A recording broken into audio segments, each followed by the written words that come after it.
Morning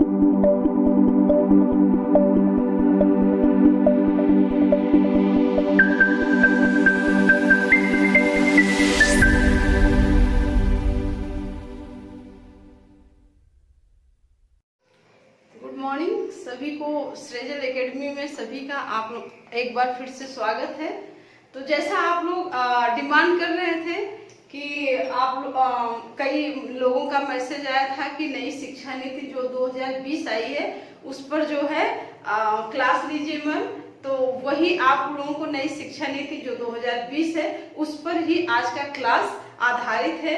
तो आप लोग अच्छे से पढ़िए, बहुत सारे क्वेश्चन बनते चले जा रहे हैं इस लॉकडाउन के दौरान। तो पढ़ाई जारी रखना बहुत मस्ट है, अन्यथा हम लोगों के लिए भी मुश्किल बढ़ जाएगी आप लोगों के लिए आने वाले एग्जाम में। यानी ऐसे ये सारे क्वेश्चन जो है बनने की 100% संभावना है, इसलिए घर पे रहें, सुरक्षित भी रहें और अपनी पढ़ाई जारी रखें। तो देखें जो है आज हम लोग राष्ट्रीय शिक्षा नीति यानी NEP नेशनल एजुकेशन पॉलिसी 2020, तो ये हमारा है केंद्र। तो जो पहला पॉइंट है देखिए, तो इसमें केंद्र सरकार ने 29 जुलाई, देखिए पहले तो हम लोग जो एग्जाम में महत्वपूर्ण क्वेश्चन ऑब्जेक्टिव टाइप के बन सकते हैं उसी के बारे में चर्चा करेंगे, क्योंकि ये पॉलिसी एक बहुत ही विस्तृत पॉलिसी है और कई क्षेत्रों में बहुत बदलाव किए हैं। जैसा आप लोग जान रहे होंगे 34 साल बाद यानी ये बदलाव किया गया शिक्षा नीति में, तो एक व्यापक बदलाव है, हर क्षेत्र में बदलाव किया गया है। तो हम लोग जो इम्पोर्टेंट है, जो एग्जाम के दृष्टि से महत्वपूर्ण होगा, बस उसी पे हम लोग चर्चा करेंगे। तो इसमें जो पहला है देखिए, पहला क्वेश्चन तो यही बन सकता है, केंद्र सरकार ने जो राष्ट्रीय शिक्षा नीति 2020 है उसे कब मंजूरी मिली? तो 29 जुलाई को मंजूरी मिली। ठीक है, पहला क्वेश्चन सीधा सीधा हमारा, यानी केंद्र सरकार ने 29 जुलाई 2020 को राष्ट्रीय शिक्षा नीति 2020 को मंजूरी दे दी है। तो यानी एक्सेप्ट कर लिया गया है कि नरेंद्र मोदी के जो अध्यक्षता वाली मंत्रिमंडल थी, जिसमें जो है हमारे मानव संसाधन विकास मंत्रालय के अध्यक्ष कौन है? रमेश पोखरियाल जी, प्रकाश जावड़ेकर जी और भी जो अन्य महत्वपूर्ण मंत्री थे, सभी लोगों ने बैठकर 29 जुलाई को राष्ट्रीय शिक्षा नीति को मंजूरी प्रदान कर दी है। अब देखिए दूसरा, यह शिक्षा नीति बहुत इंपॉर्टेंट है। देखिए यह शिक्षा नीति 34 वर्ष पुरानी नई राष्ट्रीय शिक्षा नीति 1986 को प्रस्तावित करेगी। अब देखिए, यानी इससे पहले 1986 में शिक्षा नीति आई, यानी कहा जा रहा है ये देश की तीसरी स्वतंत्र भारत की तीसरी शिक्षा नीति होगी। तो पहली शिक्षा नीति आएगा, इंपॉर्टेंट है 68 में, दूसरी 1986 में और तीसरी जो व्यापक बदलाव किया गया है 2020 में। तो यानी यह शिक्षा नीति 34 वर्ष पुरानी नई राष्ट्रीय शिक्षा नीति 1986 का स्थान लेगी। एकदम ध्यान रखिएगा किसका स्थान ले रहे हैं? 1986 का। तो कोठारी आयोग, अब देखिए यहाँ पे पहले बेसिक, कुछ ऐसे बच्चे हैं जो मैथ शिक्षा क्षेत्र से सभी जुड़े हैं लेकिन जो बीएड नहीं किए हैं, हायर एजुकेशन में नहीं गए हैं, वो शायद ये जो शिक्षा नीति बनी उनके बारे में नहीं जानते होंगे। तो पहले थोड़ा सा बेसिक जानकारी आप लोग ले लीजिए कि पहली शिक्षा नीति कब बनी थी स्वतंत्र भारत की, दूसरी कब बनी थी, किसके शासनकाल में बनी थी। ठीक है, तो उसके बाद आप लोगों को ये 2020 का नई राष्ट्रीय शिक्षा नीति अपने आप समझ में आ जाएगा। देखिए जो कोठारी आयोग था इसका गठन 1964 और 66 में किया गया।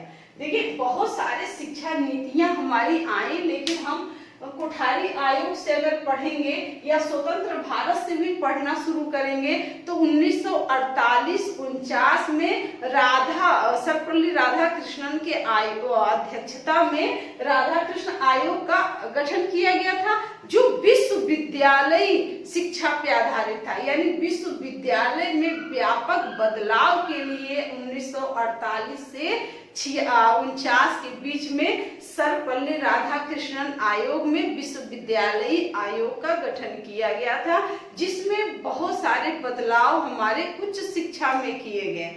अब देखिए उसके बाद जो है यानी 1964 में कोठारी आयोग इसके जो अध्यक्ष थे डॉक्टर दौलत सिंह कोठारी, जो यूजीसी के अध्यक्ष थे। किसके अध्यक्ष थे? यूजीसी के अध्यक्ष थे। उनको जो है उनकी अध्यक्षता में पंडित जवाहरलाल नेहरू ने यानी कोठारी आयोग का गठन किया गया था। तो कोठारी आयोग जो है 1964 में इसका गठन किया गया था और 66 में इसने क्या दिया था? अपना रिपोर्ट सौंपा था। ठीक है, कोठारी आयोग का गठन 64 में किया गया था, 66 में इसने अपना रिपोर्ट सौंपा था। इसमें बहुत व्यापक परिवर्तन किए गए थे। प्रौढ़ शिक्षा को बढ़ावा जो मिला था, मुफ्त शिक्षा अभियान जो लाया गया था, वो सारी संतुति की गई थी। अब देखिए जब पहली हमारी शिक्षा नीति बनी, राष्ट्रीय शिक्षा नीति 1968 में, यानी उस समय पंडित जवाहरलाल नेहरू का निधन हो चुका था और इंदिरा गांधी क्या थी? प्रधानमंत्री थी। तो जो राष्ट्रीय शिक्षा नीति स्वतंत्र भारत की पहली शिक्षा नीति, देखिए यहाँ पे ध्यान रखिएगा, स्वतंत्र भारत की पहली शिक्षा नीति, स्वतंत्र भारत की पहली शिक्षा नीति कब बना? 1968 में। ठीक है, ध्यान रखिएगा 1968 में स्वतंत्र भारत की पहली शिक्षा में नीति बना। इसमें कौन था प्रधानमंत्री? इंदिरा गांधी थी। अब नई शिक्षा नीति यानी इन्हीं कोठारी आयोग ने जो संतुति प्रदान किया था, उन्हीं की अनुशंसा के आधार पर 1968 में राष्ट्रीय शिक्षा नीति बनाया गया था। ठीक है, ये स्वतंत्र भारत की पहली शिक्षा नीति थी, इसको ध्यान रखिएगा। दूसरा, नई शिक्षा नीति यानी 1968 और इसी को उलट दीजिए, 1968 8 को इधर 6 को इधर कर दिए थे। 1986 को राजीव गांधी के शासनकाल में फिर से जो है उस शिक्षा नीति में व्यापक बदलाव किया गया और 1986 में जो है नई शिक्षा नीति को लेकर के आए।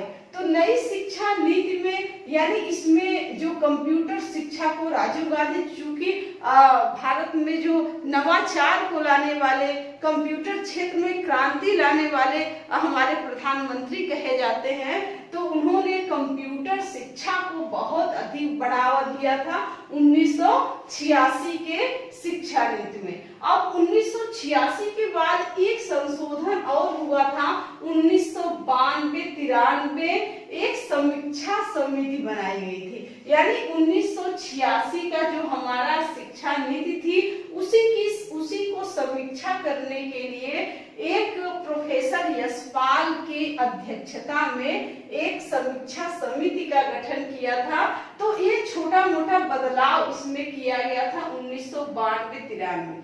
समझिए, यानी जो राष्ट्रीय शिक्षा नीति पहली थी 68, उसके बाद 86 और 1992-93 में मामूली संशोधन किया गया था, समीक्षा किया गया था। उसके बाद से लेकर के यानी 1986 के बाद से राष्ट्रीय शिक्षा नीति 2020 आई।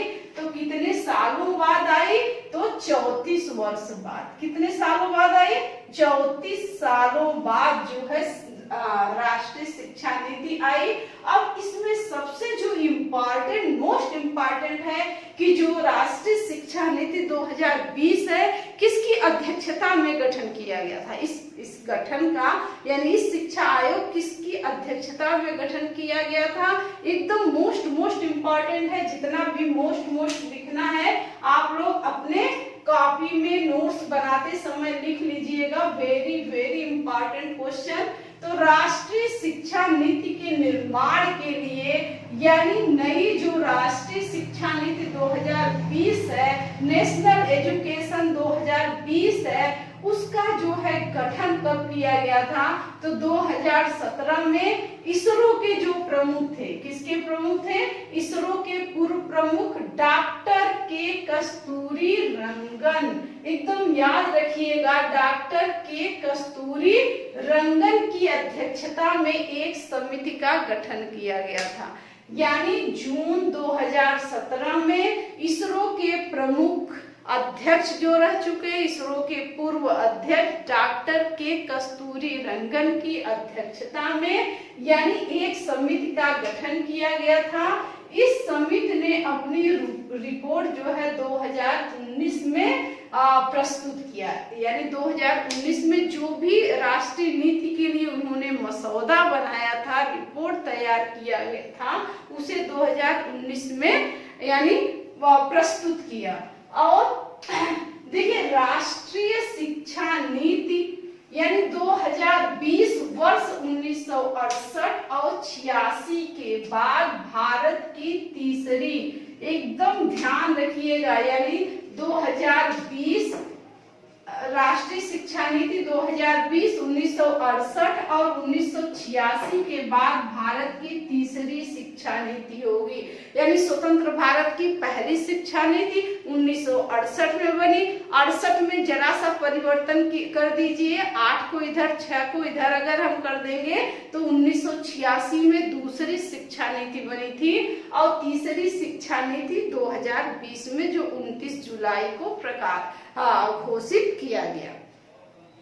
अब देखिए, यानी क्या क्या प्रावधान किए गए हैं, क्या क्या प्रावधान किए गए हैं? तो इस शिक्षा नीति के तहत केंद्र व राज्य के सहयोग से शिक्षा क्षेत्र में जीडीपी का, जो भारत का पूरा जीडीपी है, उस जीडीपी का 6% हिस्से के बराबर निवेश करेगी। अभी तक 6% यानी नहीं होता था, 4.5, 4, 4.25, 4.4 ऐसे था, लेकिन पहली बार ये बदलाव किया गया है शिक्षा नीति में कि जीडीपी का 6% निवेश करेगी, यानी शिक्षा पर खर्च करेगी। दूसरा बदलाव, क्वेश्चन डायरेक्ट यहाँ से बनेगा कि नई राष्ट्रीय शिक्षा नीति 2020 में यानी भारत शिक्षा पर जीडीपी का कितने % खर्च करने का प्रावधान किया गया है? तो 6%। ठीक है, इसको ध्यान रखिएगा। नेक्स्ट है, इस शिक्षा नीति के तहत मोस्ट इंपॉर्टेंट क्वेश्चन है, इस शिक्षा नीति के तहत मानव संसाधन विकास मंत्रालय, कौन सा? मानव संसाधन विकास मंत्रालय यानी ministry of human resource development का नाम बदलकर शिक्षा मंत्रालय कर दिया गया।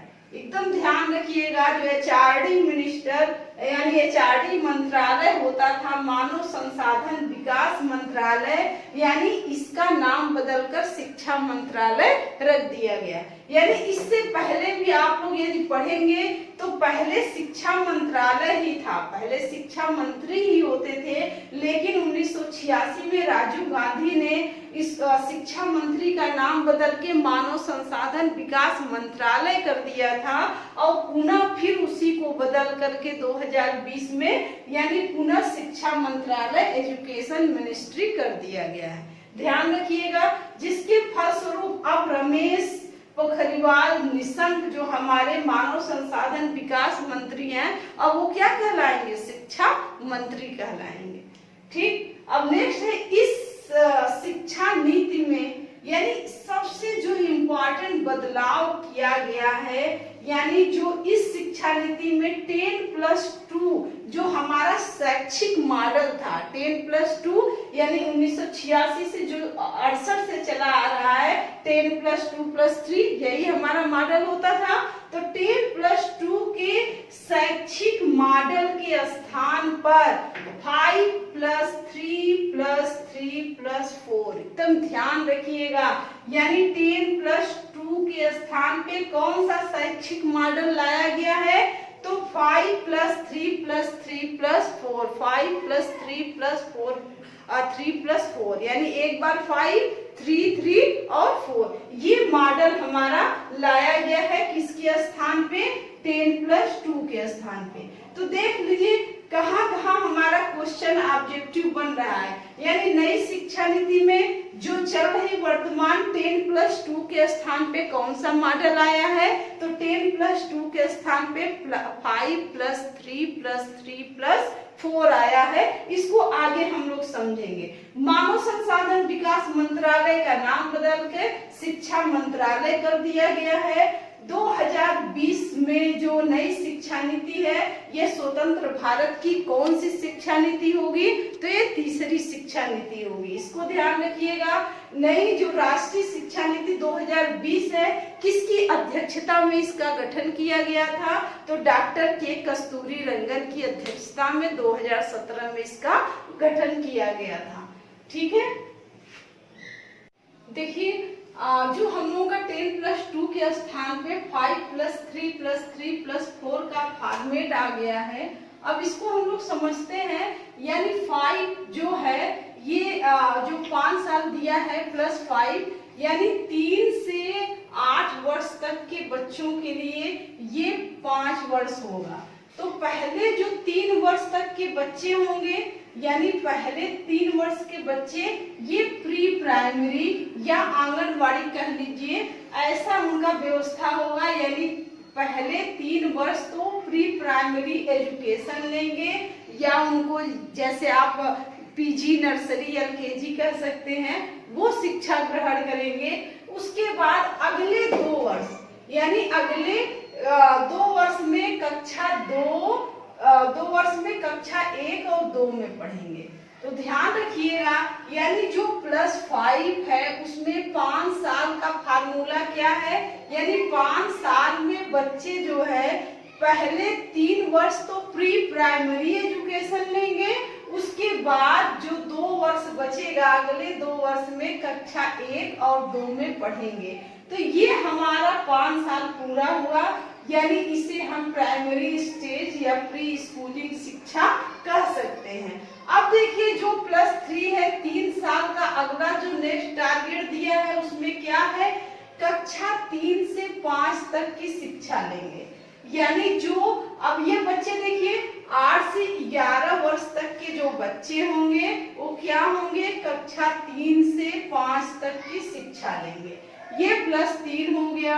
उसके बाद जो मिडिल स्टेज आई है, ये दूसरा 3 हमारा जो है, यानी मिडिल स्टेज पे कक्षा 11 से 14 वर्ष तक के बच्चे, यानी कक्षा 6 से 8 तक की शिक्षा लेंगे।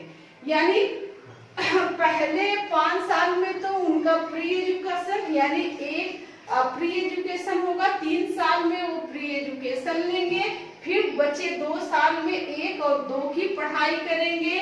फिर जो है वो जो 3 फार्मूला दिया है, यानी 8 से 11 वर्ष तक के बच्चे कक्षा 3 से लेकर 5 तक पढ़ेंगे। 3, 4, 5 ये 3 साल हुआ। फिर उसके बाद 3 साल का फार्मूला, यानी किस क्लास में पहुंच गया? 6, 7, 8।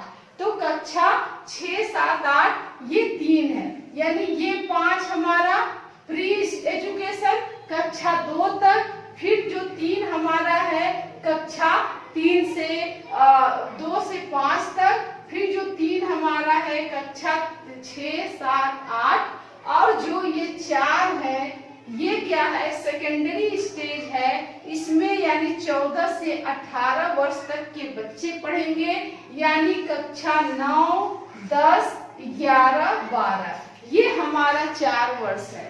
यानी 10+2 के स्थान पे हमारा 5+3+3+4 आया। तो 5 में क्या होगा? उनका प्री एजुकेशन होगा, यानी 5 में 3 वर्ष तक तो प्री एजुकेशन आंगनवाड़ी में पढ़ेंगे, 2 वर्ष कक्षा 1 और 2 में पढ़ेंगे, ये 5 वर्ष पूरा हुआ। फिर 3 वर्ष जो हमारा नेक्स्ट आएगा तो बच्चा किसमें 3 से 5 तक पढ़ेगा, यानी 3, 4, 5 3 वर्ष पूरा हुआ। फिर नेक्स्ट जो 3 जमा है उसमें किस क्लास में पढ़ेगा, 6, 7, 8, ये एजुकेशन उसका हो गया।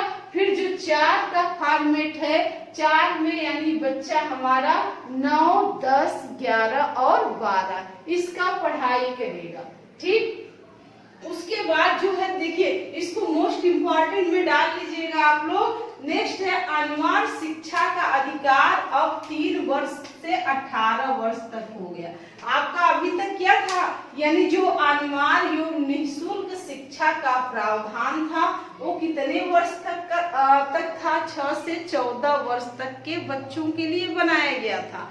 अब क्या हो गया, यानी 3 वर्ष से 18 वर्ष तक हो जाएगा, यानी 3 वर्ष से 18 तक वर्ष के बच्चों को निःशुल्क शिक्षा या अनिवार्य शिक्षा का प्रावधान किया जाएगा। क्वेश्चन ये भी आ सकता है कि नई पॉलिसी आई है, शिक्षा किस सूची का विषय है। तो पहले जानते हैं शिक्षा राज्य सूची का था, लेकिन इसको 1976 में से राज्य सूची से हटाकर समवर्ती सूची में रख दिया गया। तो शिक्षा क्या है, समवर्ती सूची का विषय है जिसपे राज्य और केंद्र दोनों कानून बना सकते हैं। तो अब अनिवार्य और निःशुल्क शिक्षा हमारा 3 से 18 वर्ष तक हो जाएगा। अब देखिए कक्षा 5वीं तक नेक्स्ट क्या है इस नई शिक्षा में, कक्षा 5 तक की शिक्षा मातृभाषा में देने का प्रावधान किया गया है कि कक्षा 5 तक की जो शिक्षा होगी वो उनके यानी हिंदी इंग्लिश के अलावा उनकी मातृभाषा में शिक्षा दिया जाएगा। जैसे बंगाल में, पश्चिम बंगाल का उदाहरण लीजिए, तो वहां पे चाहे तो बंगाली में भी शिक्षा प्राथमिक स्तर पर दिया जाएगा। आप कर्नाटक जाइए तो कन्नड़ में दिया जाएगा। तो ये प्रावधान दिया गया क्योंकि बच्चे जो होते हैं अपनी मातृभाषा में बहुत अधिक सीख लेते हैं, उनकी सीखने की क्षमता, बोल सकने, मतलब अगर वो हिंदी नहीं बोल रहे हैं, इंग्लिश उनको शुद्ध बोलने नहीं आ रहा है, तो अपनी मातृभाषा में यदि उनको समझाया जाएगा तो ज्यादा बेहतर ढंग से समझेंगे और वो बोल भी पाएंगे।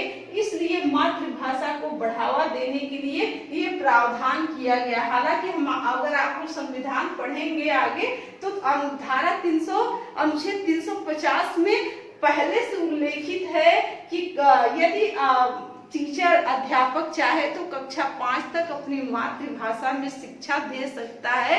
उसी को यहाँ विस्तार रूप दे दिया गया है कि 5वीं तक की जो शिक्षा होगी वो मातृभाषा में होगी। और आगे ये भी कहा गया है हो सके तो कक्षा 8 तक की भी शिक्षा को मातृभाषा में देने का प्रावधान बनाया जाए, लेकिन अनिवार्य 5 तक होगा। अब देखिए नेक्स्ट प्रावधान क्या किया गया है, 10वीं और 12वीं की जो बोर्ड की परीक्षाएं यानी 2 बार कराने की का प्रावधान किया गया है।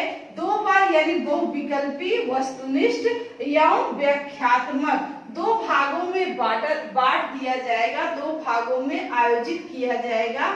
यानी इनका समझ क्यों किया जा रहा है, क्योंकि बोर्ड की परीक्षाओं में बच्चे बहुत क्या होते थे, प्रेशर होते थे, वो रटते थे। तो रटने की जगह पे उनकी समझ को वो परखने के लिए, परीक्षण करने के लिए वस्तुनिष्ठ परीक्षा या बहुविकल्पी परीक्षा या व्याख्यात्मक 2 भागों में आयोजित किया जाएगा।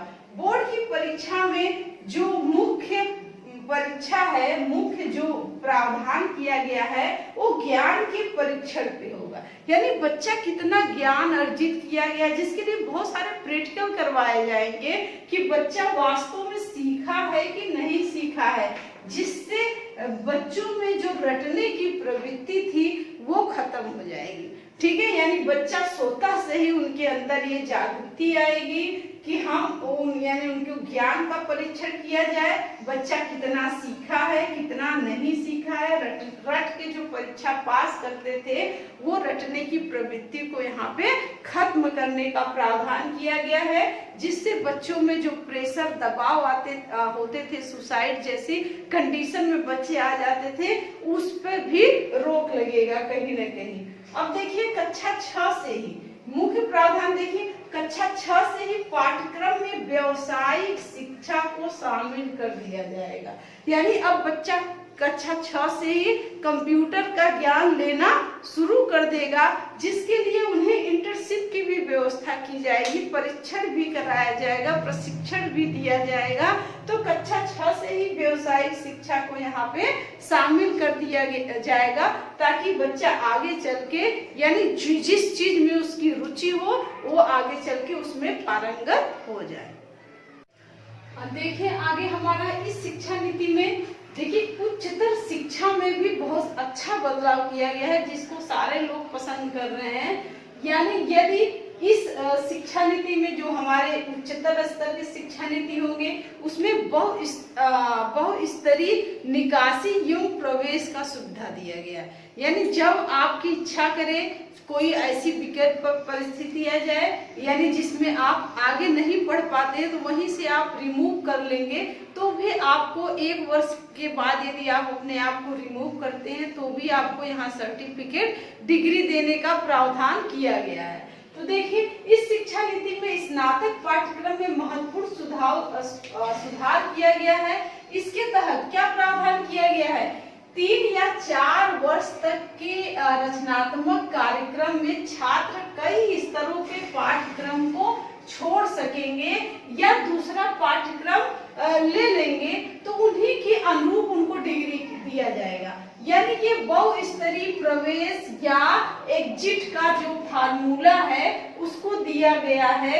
यानी कई स्तरों पे जो पाठ्यक्रम है आपका 4 साल का ग्रेजुएशन को कर दिया गया, तो उसमें उन्हीं के अनुरूप यानी जितना आप उस क्लास को अटेंड किए हैं उसके अनुरूप आपको डिग्री दिया जाएगा। अभी तक क्या होता आया था, यदि हम स्नातक कर रहे 1 साल पढ़ लिया 2 साल पढ़ लिए, दूसरे साल में अपने आप को हटा लेते थे किसी परिस्थितिवश, तो उसका कोई मायने नहीं रहता था। लेकिन अब क्या कर दिया गया, वो आपका वर्ष यानी खराब नहीं होने दिया जाएगा। यानी जैसे यदि 1 वर्ष बाद जो है आपने छोड़ दिया, तो 1 वर्ष बाद यदि आपने छोड़ा है तो आपको क्या मिलेगा, सर्टिफिकेट मिलेगा। और 2 वर्ष बाद यदि आपने उस डिग्री को 2 वर्ष किया है तो आपको डिप्लोमा मिलेगा। 3 वर्ष का कर लिए हैं आप तो स्नातक की डिग्री मिलेगी, और 4 वर्ष पूरा कंप्लीट किया है तो आप लोगों को शोध के साथ स्नातक की डिग्री मिलेगी। तो ये बहुत बड़ा बदलाव किया गया है। नेक्स्ट हमारा है यानी नेशनल एजुकेशन पॉलिसी यानी NEP 2020, इसके तहत एमफिल को समाप्त कर दिया गया। देखिए यहाँ इम्पोर्टेंट है, यानी नई जो शिक्षा नीति 2020 है उसकी तहत किस कोर्स को समाप्त कर दिया गया है, तो एमफिल को पूरी तरह से समाप्त कर दिया गया है। नेक्स्ट है चिकित्सा एवं कानूनी शिक्षा को छोड़ करके, यानी चिकित्सा और कानूनी शिक्षा को छोड़ करके जितने भी उच्च शिक्षा क्षेत्र हैं उनको एकल निकाय के रूप में विकसित किया जाएगा। यानी उनके लिए एकल भारत उच्च शिक्षा आयोग का गठन किया जाएगा, यानी HECI देखिए बहुत इंपॉर्टेंट है, हो सकता है इसका फुल फॉर्म भी एग्जाम में पूछते, तो higher education commission of India. यानी जितने भी शिक्षा होंगे उच्चतर स्तर पे चिकित्सा और कानूनी शिक्षा को छोड़ करके सभी के लिए एकल निकाय गठित किया जाएगा और उसका नाम होगा भारत उच्च शिक्षा आयोग। ठीक है, higher education commission of India होगा।